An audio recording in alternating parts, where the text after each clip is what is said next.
नमस्कार दोस्तों। Civil step के इस वीडियो में आप सभी का फिर से एक बार स्वागत है। और जैसा कि आप सभी जानते ही हैं कि हमने एक सीरीज चलाई है जिसमें नायब तहसीलदार के जितने भी प्रीवियस ईयर क्वेश्चन पेपर्स हैं वो सब हम आपके साथ यहाँ पर डिस्कस करेंगे और मैं आपके साथ हिंदी सेक्शन जो है वो डिस्कस करूंगी। तो कल हमने इसी सीरीज का पहला वीडियो जो है वो रिलीज किया था जिसमें हमने 2018 जो बिल्कुल रिसेंट था उसके कुछ क्वेश्चन जो हैं डिस्कस किए थे। और जो बाकी के क्वेश्चंस हैं वो हम आपके साथ आज सेकेंड वीडियो में डिस्कस करेंगे। लेकिन सिर्फ दो ही क्वेश्चंस थे 2018 के जो रिमेनिंग थे, तो इसलिए 2017 के भी वही दो क्वेश्चंस जो फर्स्ट टू क्वेश्चंस होते हैं, जो हम जानते हैं कि फर्स्ट क्वेश्चन होता है अनुवाद से संबंधित और दूसरा होता है हिंदी गद्यांश की व्याख्या। तो वो दो प्रश्न हम 2018 के भी और 17 के भी दोनों ही डिस्कस करेंगे।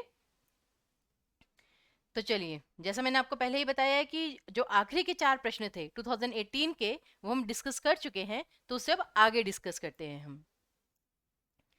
सबसे पहला प्रश्न तो ये देखिए वही है कि जो अंग्रेजी जो आपको एक दिया गया है, इंग्लिश पैसेज दिया गया है, उसको आपको हिंदी में ट्रांसलेट करना है। तो यहाँ पर आपको एक छोटी सी चीज़ देखनी होगी कि 2017 तक देखा गया था कि जो इंग्लिश पैसेज आता था ये सिर्फ इतना सा आता था। देखिए, जो इतना फर्स्ट पार्ट है इसका हाफ सिर्फ इतना सा आता होता था, लेकिन 2018 में पहली बार थोड़ा बड़ा पैसेज आया।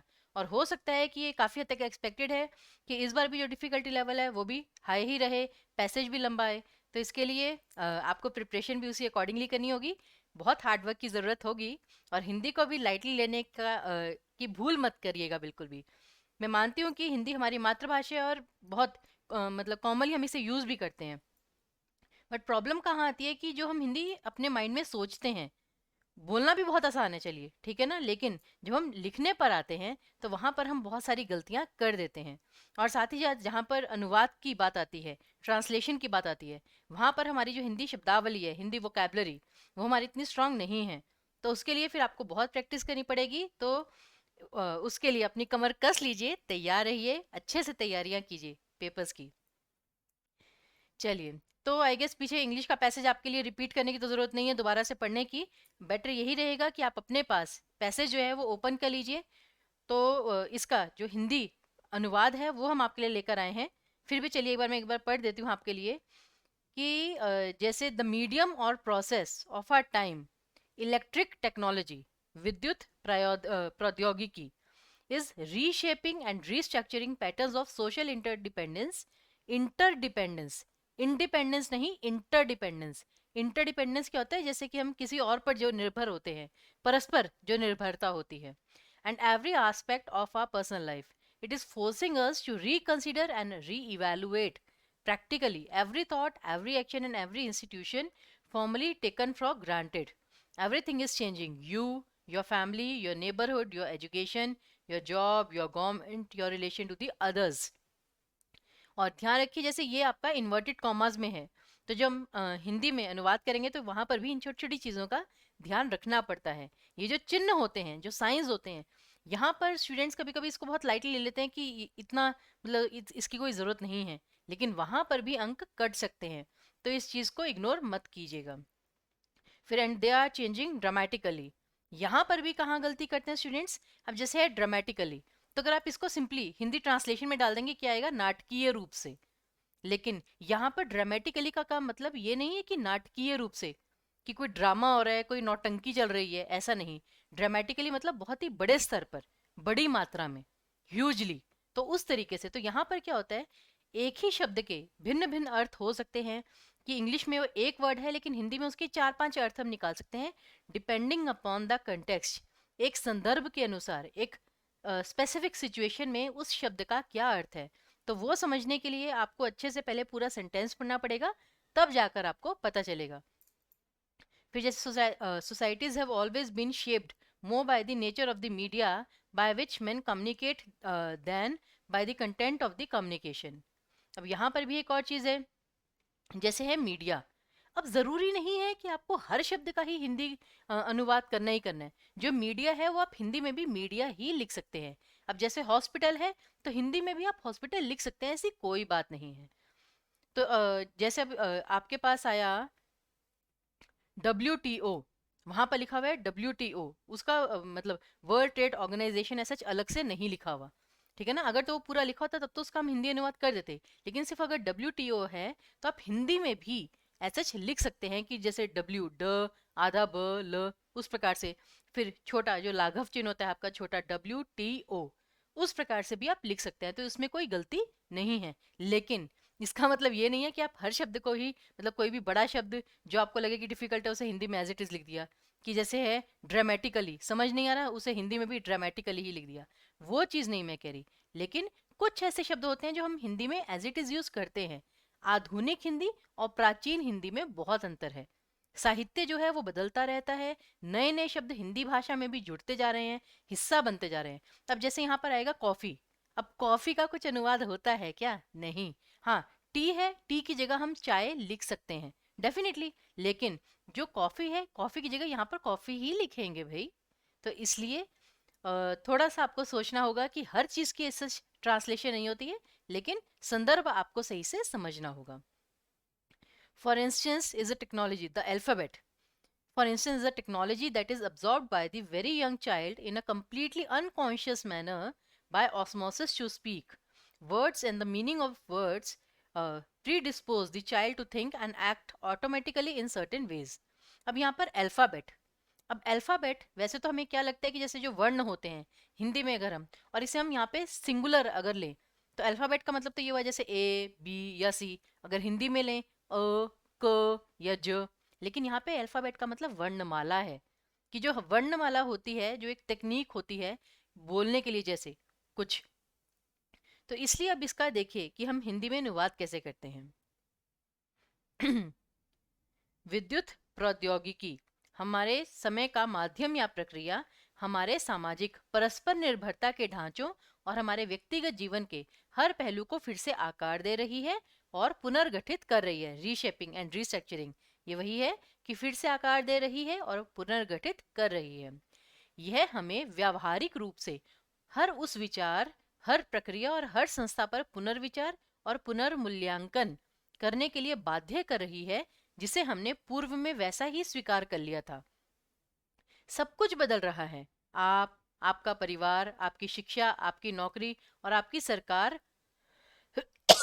और दूसरों से आपके संबंध भी। अब देखिए, ये जो दूसरों हैं इसे हमने प्रॉपर इन्वर्टेड कॉमास में लिया है। क्यों? दूसरों वैसे हम जनरली नहीं लेते, लेकिन यहाँ पे इसे स्पेशली इन्वर्टेड कॉमास में इसलिए रखा गया था क्योंकि कुछ ना कुछ ये स्पेशल मीनिंग दे रहा होगा।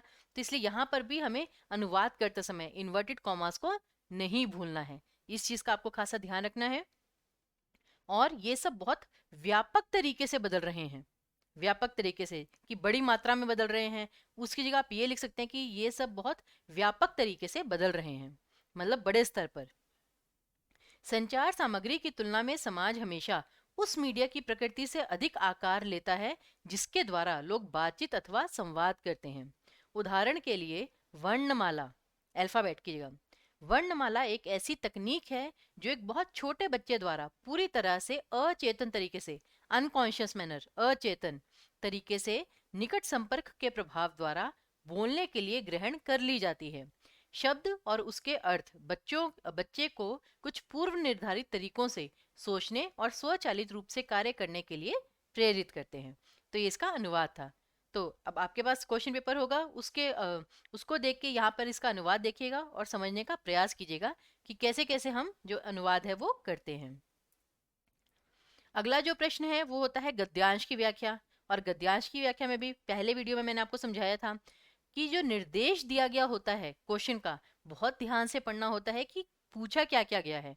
अब जैसे यहाँ पर लेखक का मंतव्य, प्रमुख शब्दों के अर्थ, भाव पल्लवन एवं मुख्य विचार बिंदु व्याख्या में स्पष्ट हो जाएं, हमें ये सभी अपनी व्याख्या में इंक्लूड करने हैं। यानी कि अगर अब बाई चांस यहाँ पे प्रमुख शब्दों के अर्थ ना पूछे गए होते स्पेसिफिकली, तब आप शब्दार्थ वाला पार्ट इग्नोर कर सकते थे कि चलिए हम यहाँ पर जो डिफिकल्ट वर्ड हैं हम ऐसा नहीं लिखेंगे, क्योंकि कभी कभी क्या होता है गद्यांश जो होता है वो थोड़ा सा डिफिकल्ट आ जाता है। अब जैसे अगर हम हिमाचल प्रदेश अलाइड पेपर की बात करें जो अभी रिसेंटली हुआ था, उसमें इस बार जो गद्यांश आया था थोड़ा डिफिकल्ट आया था, और उसमें अगर शब्दार्थ आपसे पूछे जाते तो मे बी आपको उतना अच्छे से समझ में ना आता, लेकिन हाँ व्याख्या फिर भी मोटे मोटे तौर पर लिख देते। तो वही चीज है, अगर यहाँ पर आपसे ये चीज नहीं पूछी गई है तो फिर भी आप एक बार को इग्नोर कर सकते हैं, लेकिन अगर पूछ ली गई है तब तो लिखना ही पड़ेगा। और इसकी भी कोई लिमिट नहीं है कि आपको मतलब कम से कम 5 शब्दों के अर्थ लिखने ही लिखने हैं, 6 शब्दों के अर्थ लिखने ही लिखने हैं, ऐसा कुछ नहीं। जो डिफिकल्ट वर्ड हैं सिर्फ उनके लिखिए। अब जैसे गद्यांश क्या है, महाभारत, चलिए इसके ऊपर है, इसके ऊपर तो फिर बच्चे कुछ भी लिख लेते हैं। महाभारत को उज्जवल चरित्रों का वन कहा जा सकता है। वह कवि रूपी माली का यत्न पूर्वक, अब यत्न पूर्वक जैसे हिंदी में क्या होता है, हिंदी वोकैबलरी अगर आपको अपनी इंप्रूव करनी है, उसका सबसे अच्छा तरीका है कि कोई अगर बड़ा वर्ड मिले उसे ना तोड़ लीजिए। जितना आप उसे तोड़ेंगे और उसका अर्थ समझने का प्रयास करेंगे आपके लिए आसानी होगी। तो जैसे होता है सावधानी पूर्वक, यानी कि सावधानी के साथ। तो यत्न पूर्वक, यत्न कहाँ से, प्रयत्न यानी कोशिश, तो कोशिश करके, कि जैसे माली का यत्न पूर्वक संवारा हुआ उद्यान नहीं है, इस जो माली है वो बगीचे को कितने परिश्रम से संवारता है, पानी देता है, जो टूटी हुई पत्तियां उन्हें हटाता है। तो यहाँ पर कि वह कवि रूपी माली का यत्न पूर्वक संवारा हुआ उद्यान नहीं है, जिसके प्रत्येक लता पुष्प वृक्ष अपने सौंदर्य के लिए बाहरी सहायता की अपेक्षा रखते हैं, बल्कि यह अपने आप की जीवनी शक्ति से परिपूर्ण वनस्पतियों और लताओं का अयत्न परिवर्तित विशाल वन है, जो अपनी उपमा आप ही है। महाभारत का शायद ही कोई उत्तम चरित्र महलों के भीतर पलकर चमका हो, सबके सब तूफान के भीतर से गुजरे हैं। पाठक महाभारत पढ़ते समय एक जादू भरे वीरत्व के अरण्य में प्रवेश करता है। अरण्य का मतलब ही जंगल होता है, जहाँ पद पद पर विपत्ति है पर भय नहीं है।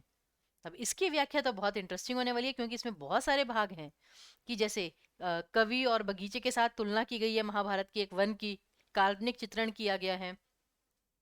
फिर कि महाभारत के जितने भी पात्र थे उनकी कोई उपमा नहीं दी जा सकती, मतलब वो अनुपम किरदार थे और अपने आप में स्पेशल थे, किस तरीके से वो सारा हमें व्याख्या में इंक्लूड करना पड़ेगा। फिर कि महाभारत का शायद ही कोई मतलब ऐसा चरित्र हो, उत्तम चरित्र जो महलों के भीतर पलकर मतलब चमका हो और सभी के सभी तूफान के भीतर से गुजरे हैं, फिर वो सब चीजें भी आपको इंक्लूड करनी है। और ऐसा तो है नहीं कि व्याख्या आपको पूरी निबंध जैसी लिख देनी है, वो आपको सिर्फ 10 मार्क्स के अकॉर्डिंगली उतनी ही लिखनी है।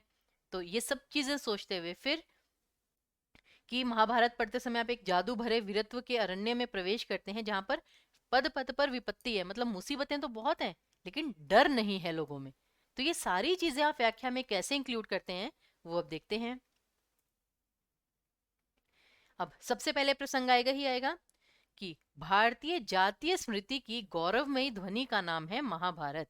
दी गई पंक्तियों में लेखक ने भारत के उज्जवल गौरवशाली और ज्ञानवान इतिहास को महागाथा महाभारत के माध्यम से बताने का प्रयास किया है। अब यहाँ पर मैं फिर एक बार रिपीट कर देती हूँ, कल भी मैंने रिपीट किया था ये, कि जो व्याख्या हम आपको यहाँ पर दे रहे हैं, जरूरी नहीं कि पेपर में आपको बिल्कुल एज इट इज लिख के आनी थी। हो सकता है कि आप इससे डिफरेंट लिखें, प्रसंग थोड़ा सा डिफरेंट लिखें, आप व्याख्या भी डिफरेंट लिखें, लेकिन एक हम यहाँ पर सिर्फ ये बता रहे हैं कि इस गद्यांश की व्याख्या इस प्रकार से भी लिखी जा सकती थी। तो अब आते हैं व्याख्या पर। भारत आदिकाल से ही ज्ञान और समृद्ध साहित्य के लिए विश्व भर में प्रसिद्ध है। अब क्या है, व्याख्या में स्टूडेंट्स एक और गलती करते हैं कि बस जो पंक्तियां दी हैं उनका अर्थ अर्थ लिख कर आ जाते हैं, कि उसी पंक्ति को किसी और वे में लिख कर आ जाते हैं, बस इतना सा वो करते हैं कि 10-12 पंक्तियों में आपकी व्याख्या समाप्त।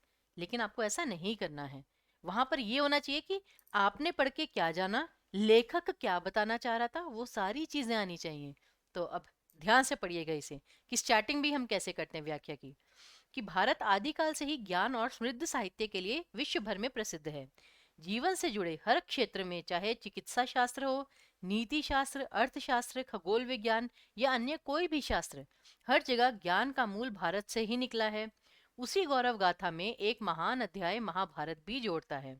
महाभारत नाम सुनते ही केवल एक महायुद्ध का स्मरण होता है।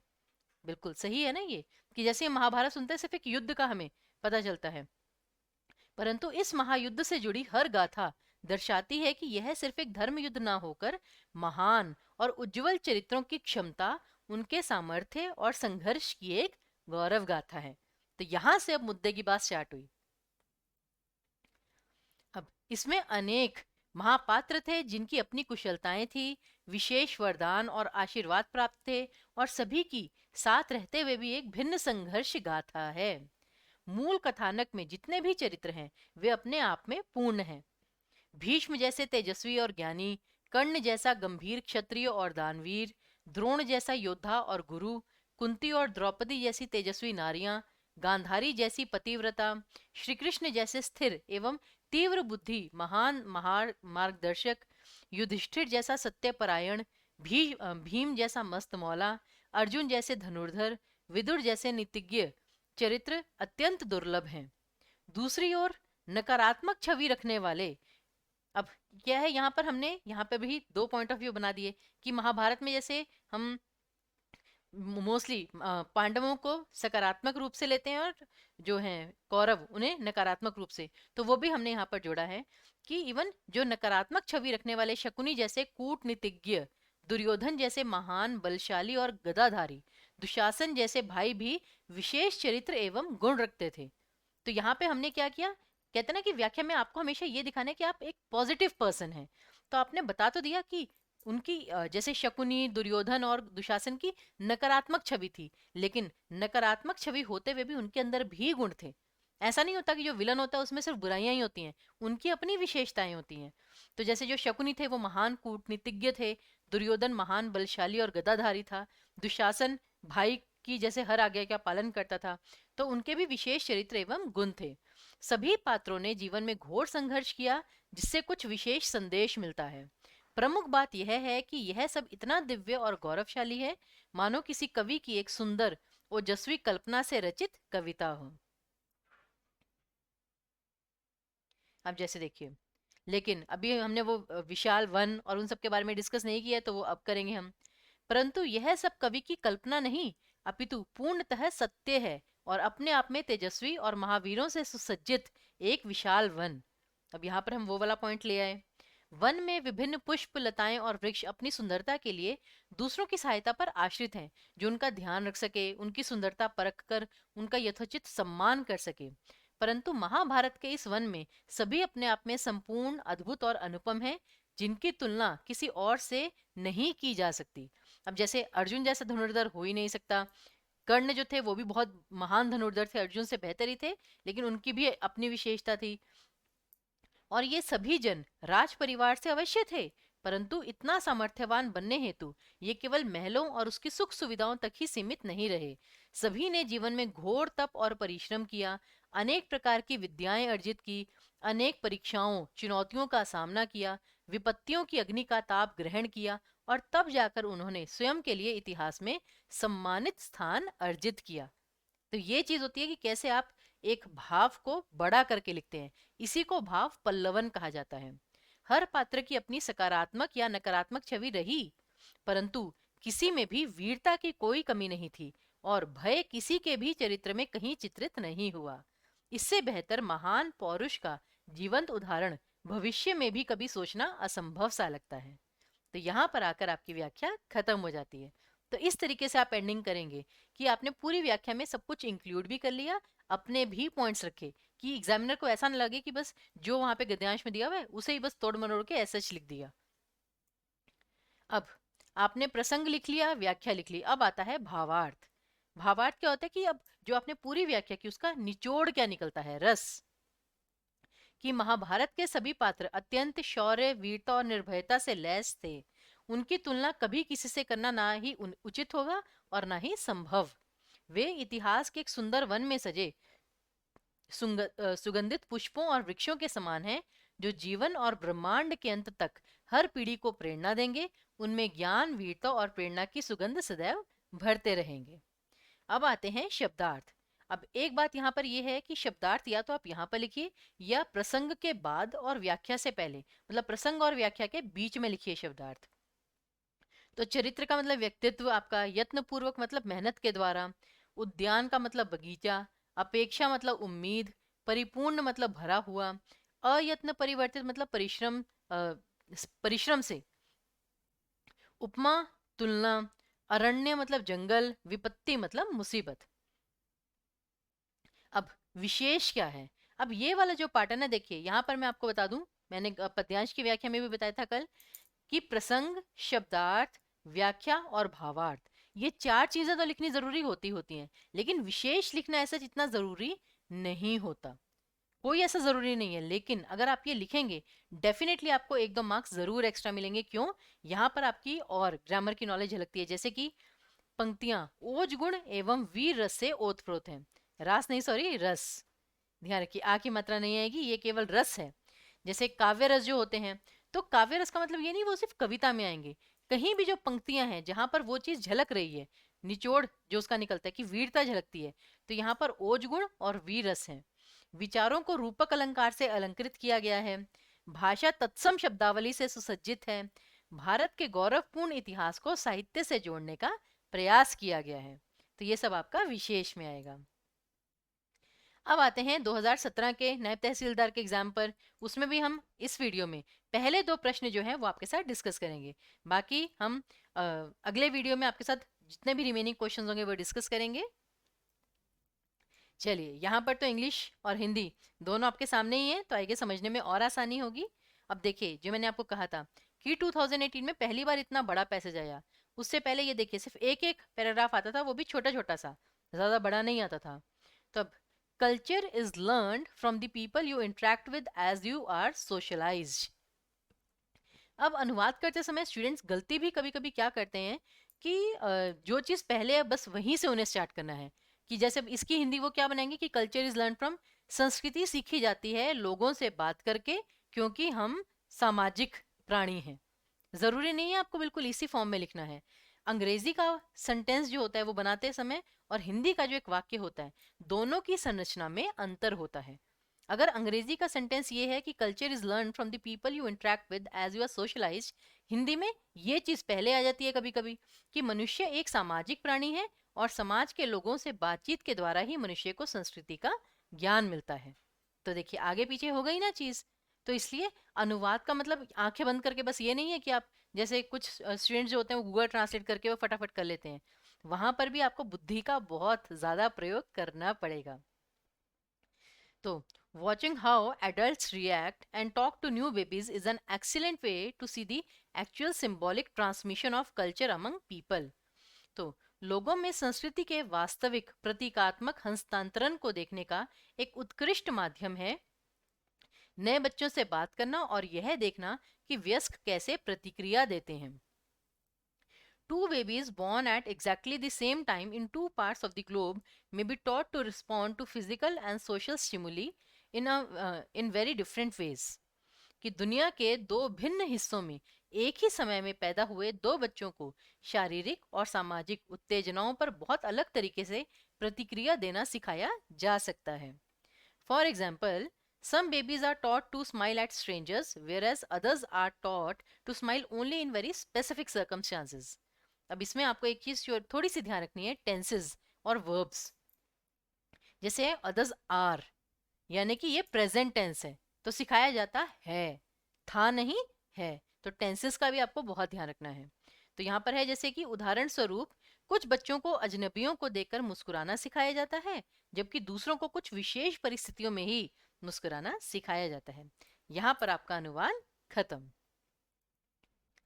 फिर दोबारा से वही गद्यांश की व्याख्या, जिसमें फिर वही आपको कि शब्दों के अर्थ, भाव पल्लवन, लेखक का मंतव्य, पाठकीय प्रतिक्रिया, ये सभी इंक्लूड करने हैं। तो ये हम आपके साथ यहाँ पर डिस्कस कर तो रहे हैं, लेकिन फिर भी अगर आपके मन में कोई भी डाउट है, कोई भी संदेह है, कोई भी प्रश्न उठता है, तो नीचे इस वीडियो के आप कमेंट बॉक्स में अपने कमेंट्स जो हैं वो डाल सकते हैं।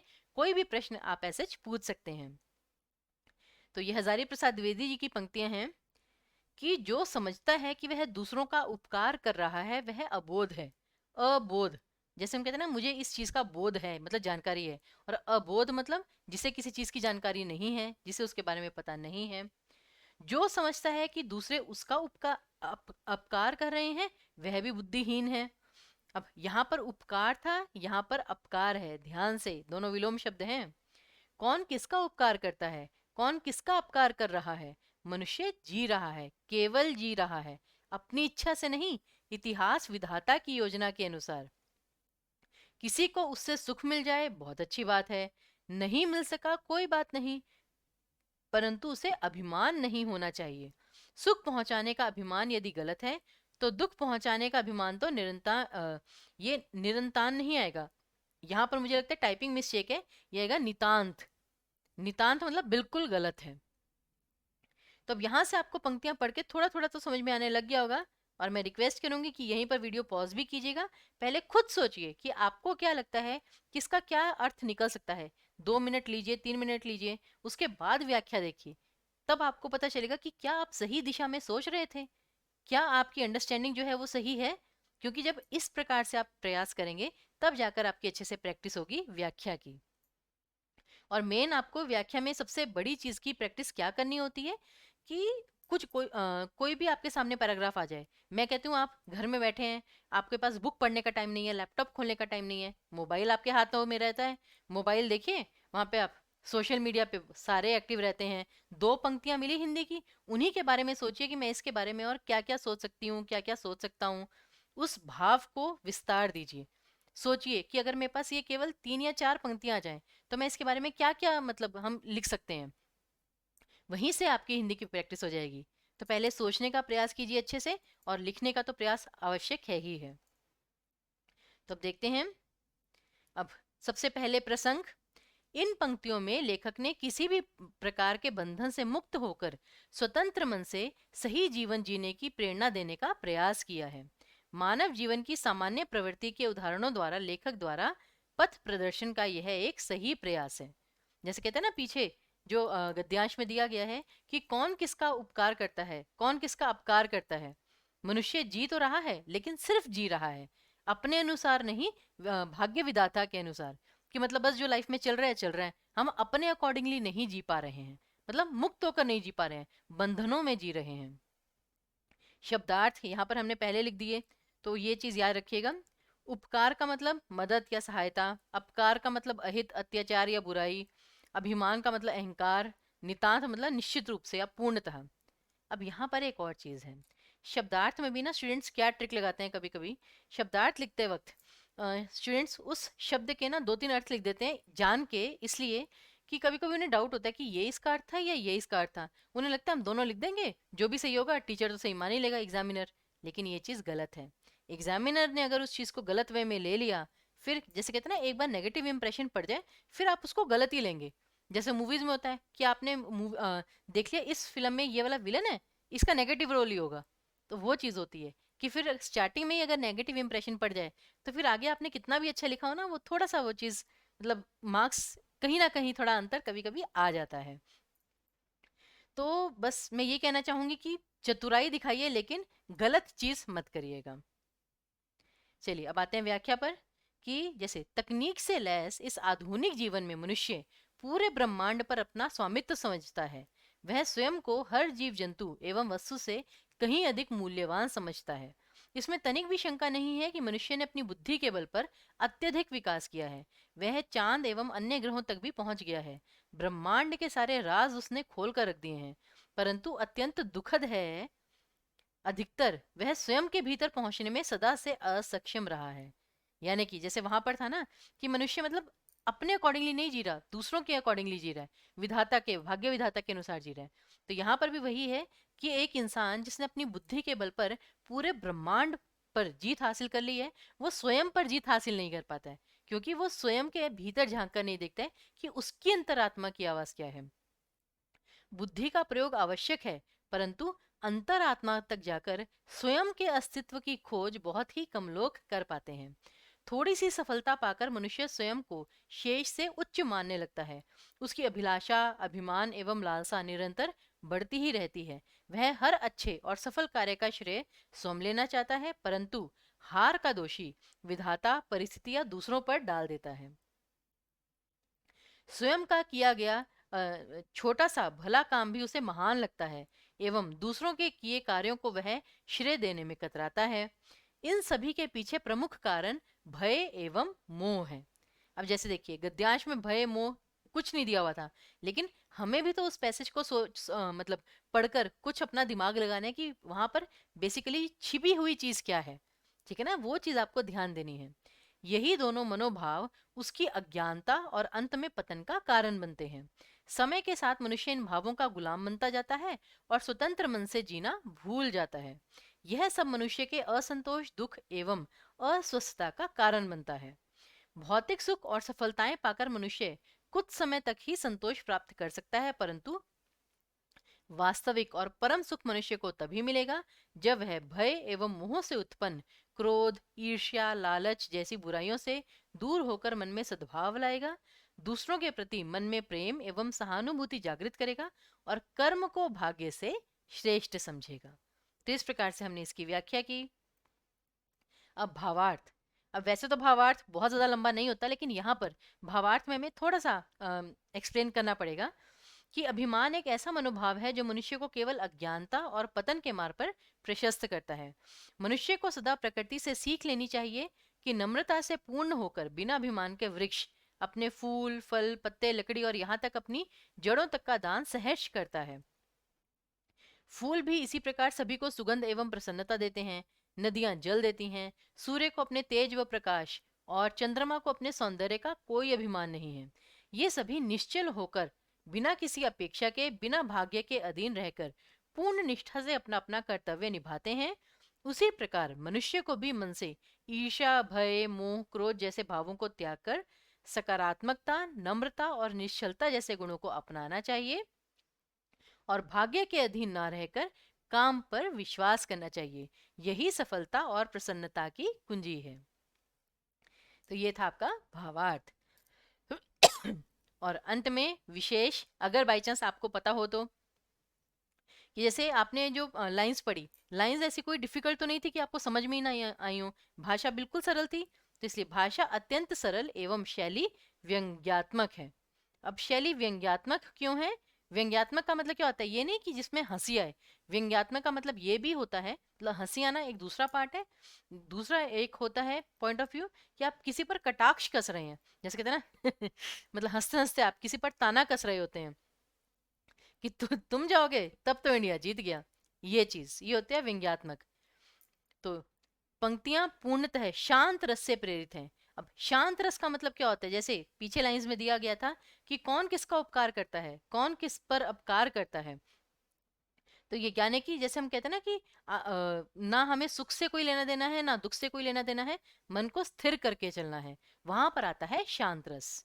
वर्तमान समय में व्यावहारिकता के आधार पर यह विषय चर्चा के लिए अति उपयुक्त है। ये भी एक विशेष में आ सकता है। सॉरी, ये 2 बार लिखा गया कि, तो ये आई गेस आपको यहाँ तक समझ में आ गया होगा। चलिए, तो आज का वीडियो यहीं पर समाप्त होता है, लेकिन अगले वीडियो में हम नायब तहसीलदार 2017 के जो बाकी बचे प्रश्न हैं, अर्थात तीसरा प्रश्न जो पद्यांश की व्याख्या है और आगे के 3 प्रश्न जो व्याकरण के हैं, जैसे शुद्ध अशुद्ध वाक्य, मुहावरे, लोकोक्तियां आदि, तो वो सभी हम अगले वीडियो में आपके साथ डिस्कस करेंगे। तब तक के लिए इस वीडियो को देखने के लिए आपका बहुत बहुत शुक्रिया। हम आशा करते हैं कि इसमें जो भी हमने प्रयास किया है आपको समझाने का, आप उसे अच्छे से पढ़ें, आपके लिए लाभदायक सिद्ध हो। कोई भी क्वेरी हो आप नीचे कमेंट बॉक्स में डाल सकते हैं। तो इसी के साथ हम आपसे विदा लेते हैं और आपके स्वस्थ जीवन की कामना करते हैं। तो हमें विदा दीजिए। धन्यवाद।